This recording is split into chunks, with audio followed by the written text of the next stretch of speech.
पूरे देश में भारतीय जनता पार्टी ने अघोषित इमरजेंसी लगा रखी है। संसद में एक एक करके 150 सांसदों को निलंबित किया गया है। आज जो संसद जो एक सबसे बड़ा एक सशक्त माध्यम है अपने देश की आवाज़ को उठाने के लिए, वहाँ पर सांसद अपनी आवाज़ उठा नहीं सकते। आज इसके विरोध में पूरे देश के अंदर विरोध प्रदर्शन हो रहा है। सांसदों की मांग केवल यही थी कि आखिर में संसद की सुरक्षा में चूक हुई तो कैसे हुई, उसके लिए कौन जिम्मेदार है। जो दो नौजवान जो संसद के अंदर घुसे थे, जो स्मोक कैनिस्टर, जो धुएं का जो बम लेकर के, अगर वो कोई केमिकल बम होता, अगर वो कोई जहरीली गैस का बम होता, अगर कोई और कोई होता तो क्या हालत होती। संसद में कितने सांसद की डेथ हो सकती थी, मंत्रियों की डेथ हो सकती थी। आज भाजपा के शासन में संसद भी सुरक्षित नहीं है, तो उसके लिए जिम्मेदार कौन है। गृह मंत्री क्यों चर्चा से भाग रहे हैं? अमित शाह को क्यों नहीं त्यागपत्र दे देना चाहिए कि वो अपने कर्तव्य में निष्फल रहे हैं और वो लोगों से की आवाज़ को दबाना चाहते हैं। आज विपक्ष की आवाज़ को कुचलने का जो कुत्सित प्रयास भारतीय जनता पार्टी कर रही है, उसके विरोध में सारे देश में आज इंडिया गठबंधन का आज सब जगह विरोध प्रदर्शन हो रहा है जिला हेडक्वार्टर पर। और ये संकेत है कि भाई किस तरह से सड़क पर जनता की आवाज़ को नहीं रोका जा सकता।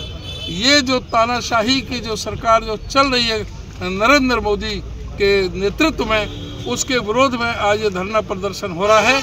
सबकी ये मांग है कि तुरंत जो ये अघोषित इमरजेंसी लगा रखी है, इसको बंद करें, लोगों की आवाज़ सुने। जो सस्पेंड करके जो सांसदों को, इतिहास में आज तक कभी नहीं हुआ, किसी लोकतांत्रिक देश में नहीं हुआ।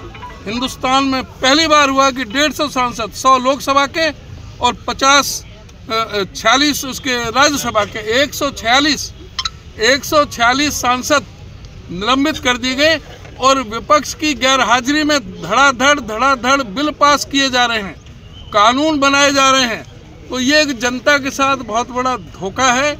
इस धोखे के खिलाफ ये प्रदर्शन है और हम अपनी मजबूती से अपनी बात को पूरे देश के अंदर सारा विपक्ष उठा रहा है। ये सुनना ही नहीं चाहते और अपनी नाकामयाबी को छिपाने के लिए धर्म का, मजहब का, ये जो आडंबर जो जातिवाद का इस तरह के लेना चाहते हैं।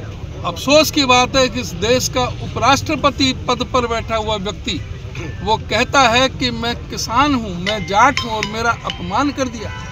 एक इतने बड़े संवैधानिक पद पर बैठे हुए कि कोई जाति नहीं होती, इन्होंने वहाँ भी जाति बता दी। लेकिन इनको जाति उस समय जब किसान नज़र नहीं आया, इन्हीं महाशय अपने उपराष्ट्रपति महोदय जी को, कि जब 712 किसान अपने किसान आंदोलन के दौरान मारे गए थे, उनमें भी अधिकतर जाट थे, 80% उनमें जाट थे। उस समय ना किसान नज़र आया ना जाट नज़र आया। आज इनको जाट नज़र आ रहा है।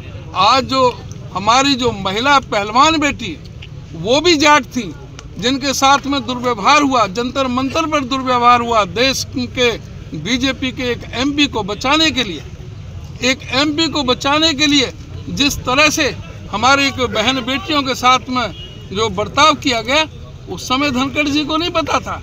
ये जब भी संवैधानिक पद पर बैठे हुए थे, एक गवर्नर और भी थे जाट, जिनका नाम सतपाल मलिक है, वो भी गवर्नर थे। उन्होंने किसान की आवाज़ उठाई, उन्होंने मजदूर की आवाज़ उठाई, उन्होंने बाहर आकर के अपने जो एक किसानों के खिलाफ जो अत्याचार चल रहा था, उसके लिए उन्होंने आवाज़ उठाने का काम किया था। एक सतपाल मलिक हैं और दूसरी तरफ जगदीप धनखड़ हैं। ये जनता देख रही है कि किस तरह से जाति को लेकर के अपना एक जो मेन स्ट्रीम का मीडिया है, वो उसको एक तरह से अपना हाथ का एक खिलौना बना करके रख दिया है। आज ये कोई पूछने, मेन स्ट्रीम का मीडिया में ये नहीं पूछ रहा कि आज जो सारा विपक्ष के बिना बिल पास किए जा रहे हैं, आज 146 सांसद क्यों सस्पेंड किए गए, उनका क्या कसूर था? क्या संसद में बोलना कसूर है? क्या गृह मंत्री से जवाब तलबी कोई कसूर है? क्या किस लिए वो वहाँ पर लोगों ने चुन करके भेजे थे?